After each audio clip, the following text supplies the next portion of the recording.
And hello, movie lovers and Rossie Clubhouse members as well. This is our collaboration with Rossie's Clubhouse. This is actually my good friend and co-host's side project that she does, and I also am the producer and director of that podcast. So go on ahead and check out her podcast. It's a fantastic one on the audio podcast and also on the video podcast. Go on and check out Rossie's Clubhouse.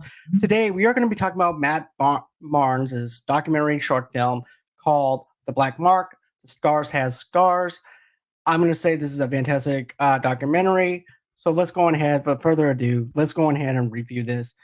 And here we go.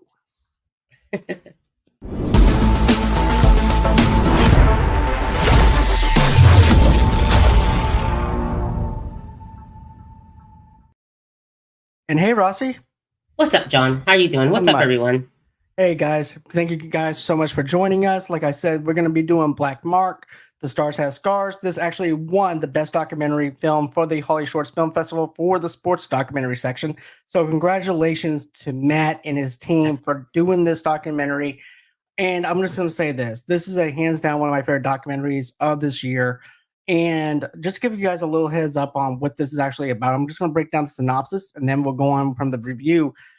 But here's the thing. It looks at how Matt Barnes and basically in conflict with emphasized by his black mark, and then using episodes of racism throughout his life, both hindered and helped shape the man, the basketball player, and ultimately the powerful media voice he is today. So it opens up with Tupac in the background with Staring Through My Rear View. And I just love how Matt is just driving down the road on the LA freeway. The music is used as a way for us to basically connect with Matt and him looking back at the events in his life and putting the events he went through at his rear view and looking at what's in front of him. And that's what I got from the intro. Absolutely. Yeah. I thought that was a great intro. Who doesn't like Tupac, but it wasn't just because it's Tupac. I get that he's a fan of Tupac, but this actually fits the documentary. And I was telling John that each song that he uses, it actually absolutely fits that segment of whatever's going on in that documentary. So I thought the soundtrack was absolutely perfect for this film, and being that he's a California, Sacramento native. So perfect. Most definitely. And here's the thing. I'm a fan of music. As long as it's represented in the way of storytelling and it's actually fitting the narrative of what they're telling. Matt does a fantastic job of giving us things through his lenses and putting things in his perspective. And that's something that I really love about this whole entire thing. And then, of course, he stops on the freeway. You see these old TV sets that we grew up. Oh, that was great. And I like how he's looking back at his life on all the events. You had you had the Bulls winning the championship. Then you also have Bill Clinton, the allegations against Bill Clinton. Then it goes into the forefront of what Matt is going through in his life.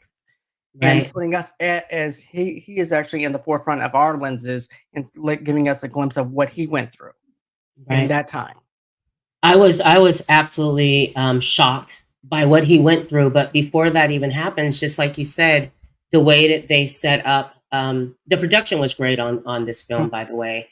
The way that they set up the TVs and him watching the events that's gone on in his life. And I love how he addresses the fact that, he's rowdy. He's gotten into some trouble. He's in your face. He's not going for the BS. He stands on, truth. And I love that about him. And it doesn't matter what money's on the line for whatever. If it's right, it's right. And I'm standing for that. And I can lose millions, but I'm standing on what I know to be the truth. And I love that about him. So he addresses that early on in the film, and so there's no way you can watch this film and he's not, making himself seem like a saint. He's showing you, the things that he's been involved in. But then when you realize where that came from, as far as his upbringing and what happened at the school in his neighborhood, I did not know. And it was just, that was racism on like a whole nother level. I mean, this is in the 90s, a major part of it happened in 98. I think it was his last year of high school. And to see what he went through in the 90s, was I was blown away by it, absolutely blown away by it. And I'm happy that he spoke about that, because you get to know a little bit more about him, and maybe why he is the way he is, and things he went through because of, this stuff happening to him and his family. Exactly. And that's something I want to bring up too. But I want to also say this. I like how he has Snoop Dogg in this though too, talking about Yes. this. And I think because of the things that Snoop went through, he also has to have that type of thing too, where he also has to be that straight edge person too. Right. The events Right. that happen, but also too, Snoop is not going to go ahead and follow someone just for the sake of following someone. He has to Right. have a reason to follow someone, and Matt is Right. actually someone that represents who Snoop is, and Right. Snoop Because is Snoop's also a known. huge. He's this huge. Everyone knows Snoop is a huge sports fan. Loves basketball. Probably at every Lakers game. I mean, he loves the sport. So him being in this film absolutely made sense. And the fact that, like you said, he follows Matt. He finds Matt to be a dope player. So seeing him in the film was absolutely fitting, because everyone knows Snoop loves sports. Exactly. But I want to bounce off of something that you said though too. I feel like he needed to be that straight edge person in the NBA because of the Right. events that he went through. He has this. Yes. I even have. This is what I'm going to say. He reminds me of a touch of Dennis Rodman with a touch Okay. of Michael Jordan with the way he Okay. plays. He has that competitiveness. He's got Right. that hard Right. edge like Rodman does. He will Yeah. try and punk you out inside the basketball court. Right. Look what he did with Kobe and him facing off against each other. Kobe. He didn't flinch once. Kobe didn't flinch Not once when once. Ray was on there. But Right. it just goes to show you, after everything he went through in high school Yeah. and then going into the NBA and stuff like that too, he actually had to be that straight edge person and be like, hey, look, I'm in Right. this for the right reasons. I'm not Right. going to touch any money unless I know that this is what I need to do for my Right. life and stuff like that. I also like how he's straightforward and honest. And Yes. the person in the documentary said, the thing that I can say about Matt is he's actually honest. He's what you Yeah. see is what you get. And Yeah. this is exactly what I got from it. And most people, I mean, at that level, where the level where Matt was at NBA, I mean, he reached that level, and it wasn't easy for him. I mean, he had to work hard to get in the NBA, and he was switched from this team to that. I mean, he worked for his position, in the NBA. So it wasn't as easy as it may come for some people that, do really good, go there, get on this team. He worked Right. hard to get there. And I think there was a clip, I think it was his sister that said took 14 years Yeah, for it took him, 14 like he years. worked really hard to get there. But the things that he went through, and I do want to mention this really quick, you guys. So Matt went to Del Campo High School. That's in Fair Oaks, California. I'm in Sacramento, California. Fair is probably maybe 10 minutes away from where I'm at. Okay. He graduated in 1998. He went to college, UCLA, 1998 to 2002. He was drafted in the NBA in 2002, 46 overall pick. Don't you feel like those things that he went through as a teenager, as horrible as it was, it did build him up for what the greatness that he was going to be, but also in the world of the NBA, that's not hard. The things that you have to go through, he still had to deal with certain types of racism when he was on the Clippers. The owner. When Right. that scandal happened, when the owner was, caught on, caught on, not on camera, but Well, in through a his voicemail. mistress, with Yeah, his yeah, and everything, telling the mistress, "Hey, look, you need to delete everyone that's a person of right. color off of your IG," Yes, and also too, Magic Johnson. And here's the thing: majority of the exactly. people that play for the Clippers are people of color. So Right, you're going to go on ahead and get rid of the people that represent and stand out to who the Clippers are, right. because this is all you care about is, like Snoop said, all you care about is making money off of us. You don't care Right. about us.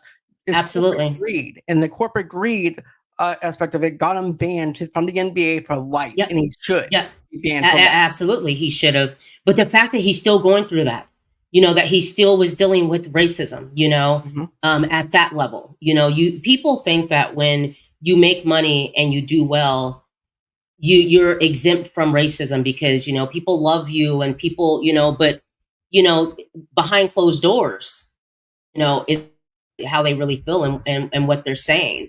It's just everyone's being It's all politically political correct, gain. you know? Yeah, it absolutely is. Absolutely is. So his backdrop from high school and getting into the NBA and then you're like, well, maybe that's why he got into the situations he got into, or why he wouldn't back down, or why you weren't going to punk him, No, and you see that from his childhood. But also, I love the fact that he spoke on his relationship with his mom, me too. how That close they actually, were. I'm gonna be real with you. That actually is the most relatable thing for me because my mom had breast cancer. Not only did she Okay. have breast cancer, but my dad also died of Alzheimer's Right. back in January, and also had cancer as well, Right. Right. lung cancer. Right. So this shot home for me because I can relate to Matt and what he was going through. Because yeah, I do a podcast and stuff like that, but I also felt like I was empty at that time. Yeah. Just Yeah. as how Yeah. I remember just that. as Matt was also empty and feeling lost over Yeah. over his mother's death, being in a Right. depression and trying to get himself out of that depression, and Right. then his mom also saying, "Hey, look, you got to go ahead and play another game." Right. And I think if his mother didn't say, "Hey, look, Matt, you need to play another game," he would probably be he wouldn't have won the Right. championship that he did in Right. 2022. Right, absolutely. And so he did. He won an NBA championship with the Golden State Warriors, and it was in his final season, 2017.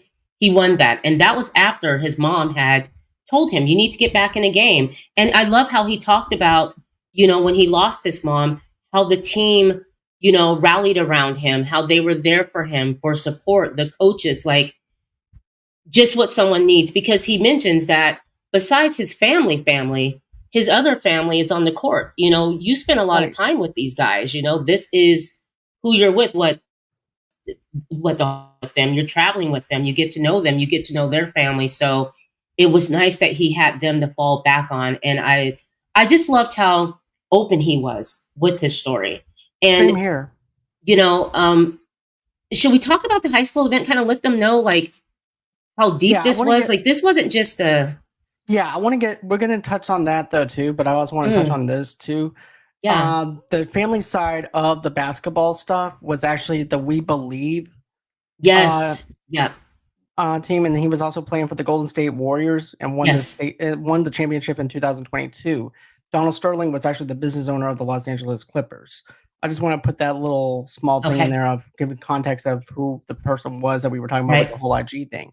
Yes. But Yes. let's go on ahead. Let's talk about now with the whole racism inside the school system and stuff like that.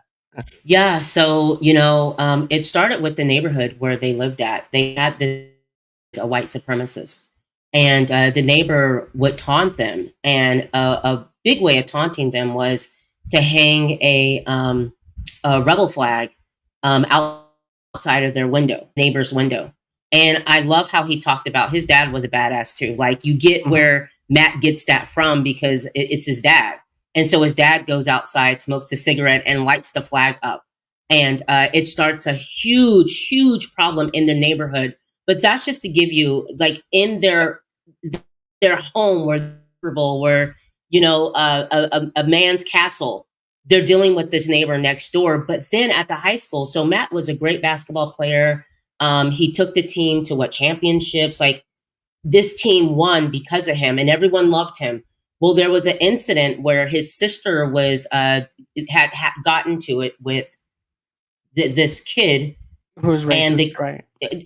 this kid, and the kid just totally goes off on his sister, calls her the black bee, the N word, and spits on her. And she does what any little sister would do. She went and told her brother. And John, you could pick it up from that point. Yeah, at that point, Matt goes into another classroom the next day, beats the snot out of this kid, Yes. and he said, and then I like how he said, "I don't regret one damn thing about it. I would have done it Right. again too." And that's Yep. also the same thing when some of the other stuff that's mentioned in the documentary that we're not going to go into. Right. But he's like, "That's my sister. You don't talk about my sister. I can handle Right. myself, but you're not going to come after her." Right. And I just like how he just goes into a classroom and beats the snot out of the kid because he had every right to do that. Yeah. And then you also have someone that's actually related to you that's in the white supremacy, Right. and he's getting death threats from them. Yes. They actually did a graffiti of the swastika. They Yep. also burned down the bathroom. Bathrooms. Yeah. So the one place that you feel like you're safe in your own neighborhood, is one thing to go Yes. be at school. It's like, okay, I faced everything at school, but now you're Right. having to face your neighborhood, and also too your own family member who's like member of the white supremacy. Right. And now you're going to Right. have to go on ahead and move out of that neighborhood because of that, because they Yeah. have a hit on you. That is deep. Right. And you would think that we're talking about a story from 1950 something, 1960 something. This was in 1978 that this happened. This was in his last year of high school that it ramped up. And to be given for the skinheads to give a glee to off Matt, like that happened in Sacramento, California, 1998. It's nuts that he went through that, but he stood on it. He wasn't even done with the kid. Like, remember, he wanted to catch the kid after school and really go off on him because he saw his sister with spit still in her hair. She's crying. And he mentioned in his household, you protect the young ones, you protect your family. And that's his little sister. That's what you do. So for him to say, I don't regret it, I would do it again. Of course. Definitely. Of course. And you guys can see, like, there's news clips, KCRA. You can go back when you watch the film. You guys will see the clips of everything that we're talking about because they actually interviewed Matt as a young teenager and asking him, how do you feel about this, And he let them know he could, like, a place where he goes to school at in his own neighborhood. This is going on. And let me tell you, they graffitied up that whole school. They said every hallway had graffiti. And you see it on the news. What I thought was sad about it was how fast the school, and this is at Del Campo High School, okay, that he went in Fair Oaks, California. How he mentioned how the school they wanted to get rid of it. They wanted to sweep it under the carpet. They didn't want to talk about it anymore. So it took for the NAACP to reach out to then make the story became even huger because they had no protection. And you want to tell what the NAACP had to do for Matt and his family. So basically they would have to go ahead and move them out of the basically that's part of the town and make them have a new home and everything, which is a sad thing because they go didn't to do school anything. And protect them at school. Exactly. Oh yeah. They also had them going ahead. He had bodyguards. Yes, outside of the classrooms. Like that, which is shockingly that he had to go through something like that in his teens to have bodyguards around him. Right. This is even before the NBA, before anybody signed him. Yeah, this right. You get bodyguards when you get signed or have protection, not when you're in high school when it's supposed to be the best damn time of your life. Yeah. And having the experiences that you need to have experience as a high schooler. And now you're having to actually become basically an adult at an early age because of the events that are around you and having to have bodyguards surrounded you as well. Right. Oh, it's deep. Yeah, it was really deep. That story blew me away. And I was telling, the people that I work with here in Sacramento, everyone knows about that story. John said that he even saw it on the news, and John's in Mississippi. That's how huge this story got. And I'm happy that it got huge because it needed to be exposed. Because I remember, matter of fact, Rossie, I remember this. I was eating dinner with my family and with my mom and all because I was young or whatever. But I remember Matt being on the TV. I remember the interviewer asking him that. I'm like, wait, I'm actually having flashbacks of this. Right. And at that time, I didn't know who Matt was or anything like that. I didn't know. Right. But it just saddened me because I was not taught racism. I was taught treating people for who they are, not because of the color of their skin, and accepting people for who they are and accept differences of people and stuff like that too. And it makes me sad to see something like this happen, especially in the 90s when something like this happening. And it's just sad to see that. Angers me. Absolutely. And me, obviously I'm Black.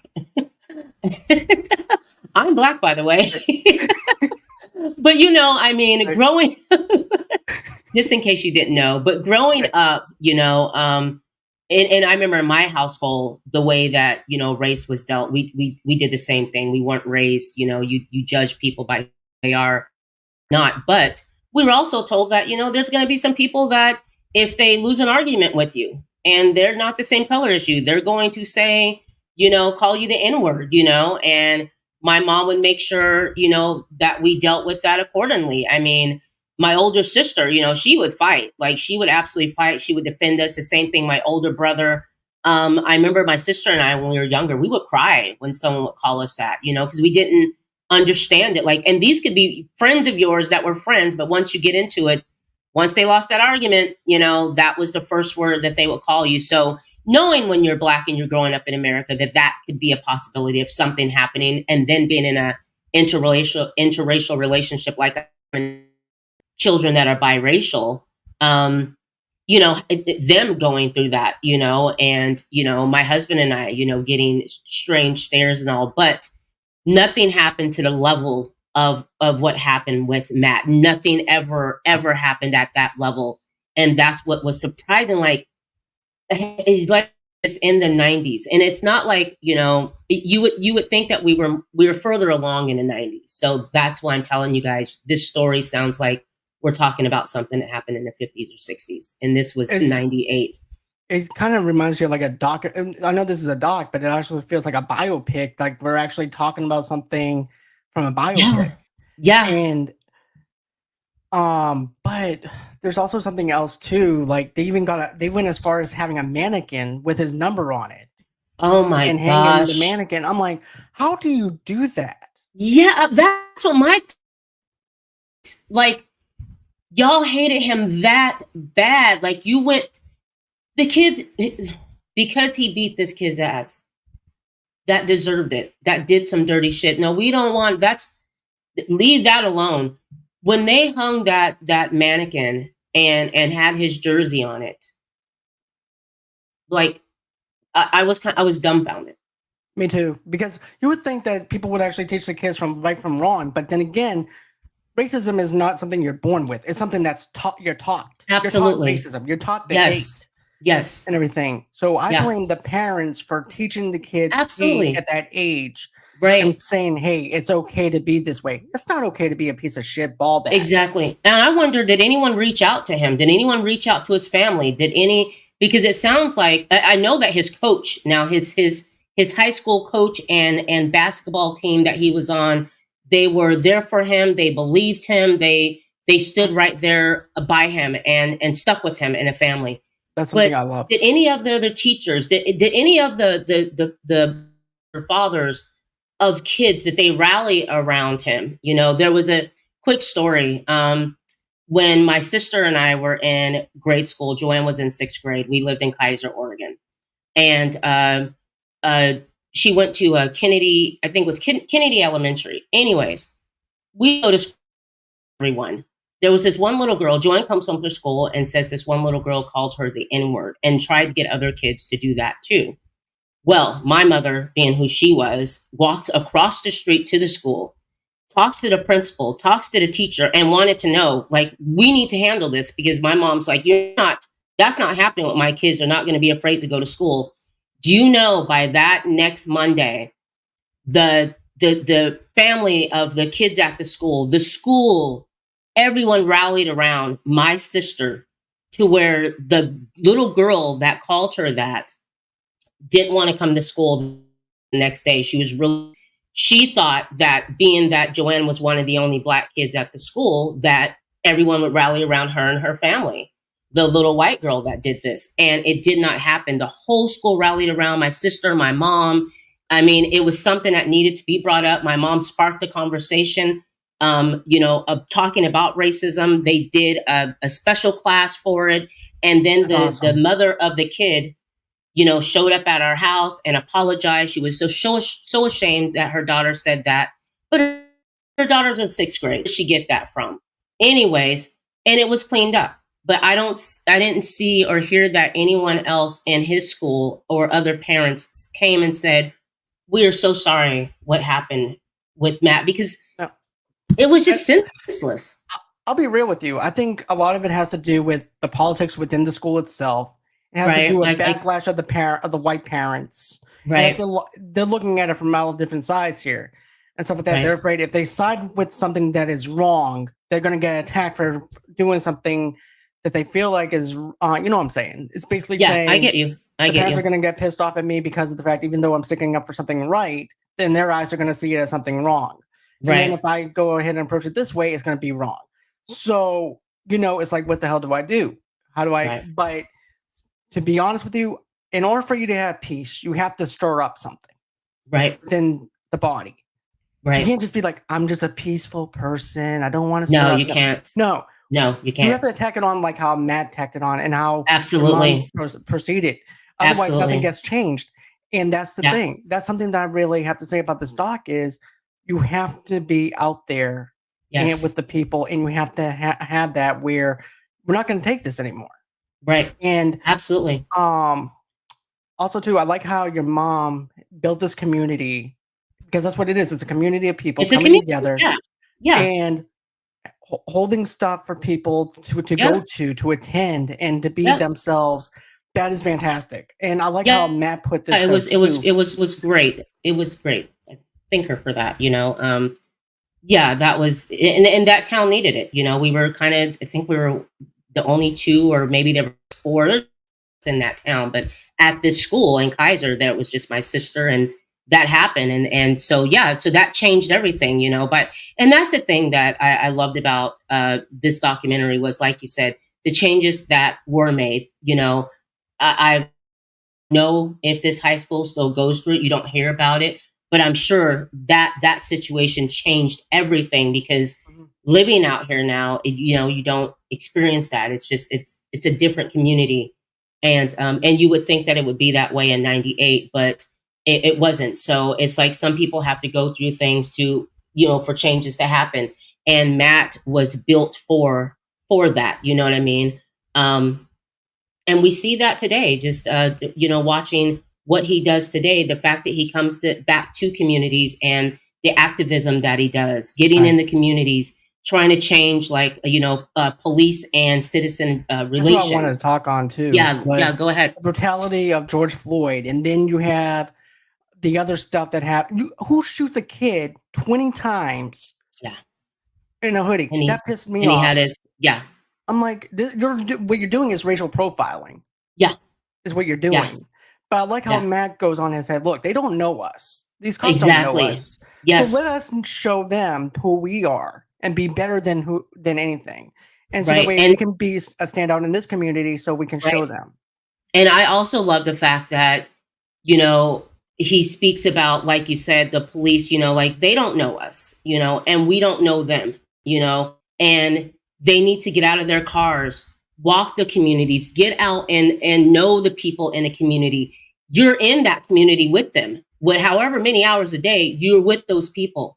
Get out and talk to them, get to know their kids, where a 5-year old isn't afraid of a cop.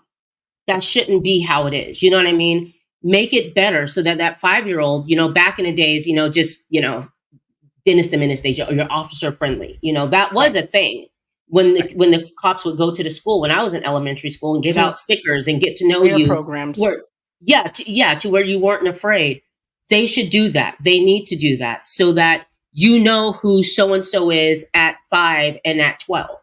You know, that cop, and that person knows that cop's name, so that it's not so tense when they come into the community to where the community's afraid of you. You know, um, I have two boys, you know, and you know, you talk to your kids about how to interact with the police, you know, when they started to drive, you know, how your hand should be if they ask you for the, I mean, going through that with my boys when they were in, you know, middle school and high school, you know, but he proposed a great thing, and I think that we should do that. Cops should do that, the community, so that we're not each afraid of each other. It shouldn't be like that. And I love No, that it he shouldn't. comes back to Sacramento and he stands for a lot of causes here. You know, when the protests happened here in Sacramento, like you see in the film, he was in the front lines. I love that. And I want to ask him about that when we do interview him on Me Wednesday. too. It's going to be an exciting interview. I cannot wait to sit down with him Right. because this is something that just stuck with me through the whole entire week. I watched this Yes. documentary at Yeah. least 8 times just to get everything down that I wanted to ask and also to be Right. able to do this review. But I also want to mention the fact that nothing came easy for Matt at all. between him getting in the draft and stuff like that too, and him pursuing the things that he needs to pursue, and then him having his Right. own podcast, and then Yes. just doing things in the community to help others. Right. And I think that in order to have change, you have to put yourself out there. Otherwise, Yes. because I have a strong belief, a person that talks and is outspoken, you can get a lot done. A quiet person Yes. that just sits Absolutely. behind those quiet lines, you don't get nothing done. No. But And I respect the fact, like I said earlier, something comes up and it's a situation and it may cost him millions, but it's the right thing to do. I love that he's not bound by the money. You know, you some of them get to that level to where they make decisions based on that money. And it could be, they know it's wrong. They know it's wrong, but they're bound to that. With him, I didn't get that from him because of the situations he's been in. You know, like he said, certain things cost him a lot of money because he, you know, spoke up to someone or someone said something back, and you're not going to talk crazy to him. Like it's not going to happen. I don't care what I'm making. I'll take that loss. And I respect that about him. And I feel like when people see this documentary, you guys who are sports fans and who do know Matt Barnes and knows all the controversial things that he's been involved with, you have a better understanding of, oh, okay, yeah, I get that. Okay, I get why he's like that. I understand that because you look at, and this is not, this is a teenager that when this stuff happens. So it could have really messed his mind up and his outlook on people because of what he went through. And he right. didn't do that. He didn't do No, that. you And attacked me head I on. appreciate that. Most people would have taken that and just kept the hate for people in their heart and that will kill you. He didn't do that. He turned that all around, but he got involved and to make change because he's been there and he's a person that could have you know what I mean? He didn't do that.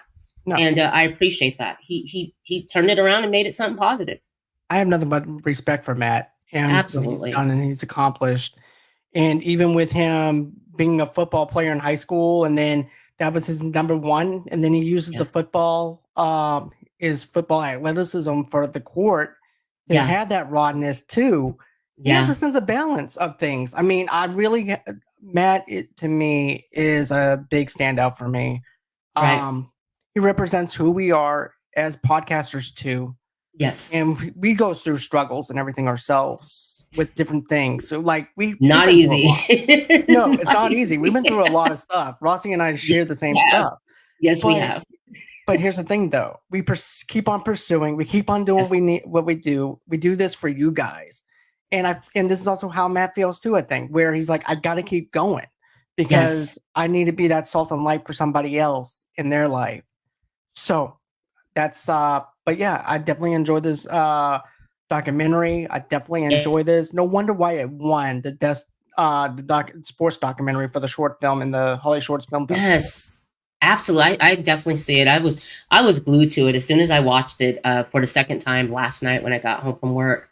Put my earphones on, watched it on my laptop again, and I'm sitting there and I'm just into this film and crying at certain parts when his mom dies and that part and you hear Tupac's, you know, Dear Mama, and the way that that was cut. I'm just sitting there and I'm on the couch with, you know, tissue and just it's whew, you Oh, could feel speaking you of can Tupac, feel his hurt from that. speaking of Tupac, did you want to touch Yes. on how he incorporated Tupac Yes. into his life and into this Yes. doc? Absolutely. So, you know, John and I and millions of others are Tupac fans, but we really love Made a Tupac, whole and podcast episode of the mixtape of Tupac. we sure did, and you can go check that out on our Patreon, guys. And also on all audio podcasting platforms now as well. Yes, absolutely. Check out our Tupac episode. But liked about it was obviously opening up with staring in my rear view. I one of my favorite songs. Love that. But certain sound bites of Tupac talking, I heard those interviews, and I love when he played them when he was talking about the riots that happened in 2020. I love when he would play Tupac talking about, you know, the rose that grew through concrete, ending the movie. that also made me tear up because you know, it's like Matt. He's a rose that grew up through concrete, and you see it, and you just see all the messed up leaves on the rose and how crooked it looks, but you don't realize that it freaking grew through concrete. I love that he used that. I love the California love, and just it was just great. You guys will love the soundtrack, and you'll get like, oh my gosh, that made sense. You know, I couldn't think of anyone else to feature in this film as far as musically other than Tupac because it fits his life so well and many different aspects of his life. So you guys will enjoy that too. It was great. Exactly. And the name of there's also there's a Gangsta Party. That song was Yes, being played in California there. Love, You had absolutely. some. Yeah, and, You and also Gangster had. Party with Snoop. Yep. You also had a little bit of Will getting jiggy with it with Will Smith in this. That's right. Yeah, you You had a had little Will bit of Will Smith. everything. Yeah, But yeah, I can't talk about this. I talk about this documentary to everybody at my workplace and stuff same like here. that. But guys, look, I promise you, if once we find out when this is going to be released to the public, stuff like that, I'll put it in the description so that you guys can view this. But just Absolutely. us talking about it, you have to experience it for your own Yeah, selves. yeah, Because I'm giving this doc a 2 thumbs up for this. absolutely. This is a And 10 we don't out of 10. normally rate docs, you know, you don't normally rate, but no, for real, this really is a good documentary. I'm so happy that he won for best sports documentary at the Holly Shorts Film Festival. Congratulations to you, Matt, and everyone who worked on this documentary with you. You guys did a really good job, and thank you so much for sharing your story, for letting us know these things that happened in your life and who made you who you are today. You got three beautiful children, and I'm sure they're proud of their dad. I do want to mention again that Matt Barnes, Del Campo High School, you guys can read up about that, find out what happened to him there, and everything else is in the history books. I mean, who doesn't know Matt Barnes? You know, but you will know him a lot more and understand him a lot more watching this documentary. So thank you for allowing us to view that. Thank you so much, Matt. And thank you to your team. Thank you to Yes, Nathan, your publicist, for reaching out to me and having our conversations back and forth throughout the right, week. But yeah, that's it. That's going to be it for the review. We will be back sometime next week. We have a couple of shows. I know you have some stuff for the Rossie's yes, Clubhouse segment. right, Do you want to go on ahead and put that out yes. there? Yes, so I have on Monday we have YNG4L and Mellow the Man. They're gonna come back in. They have a collab album that they worked on. It's called King Talk. Sacramento artist, street platinum guys, absolutely street platinum. So they're gonna come. They're gonna be here at 5 o'clock.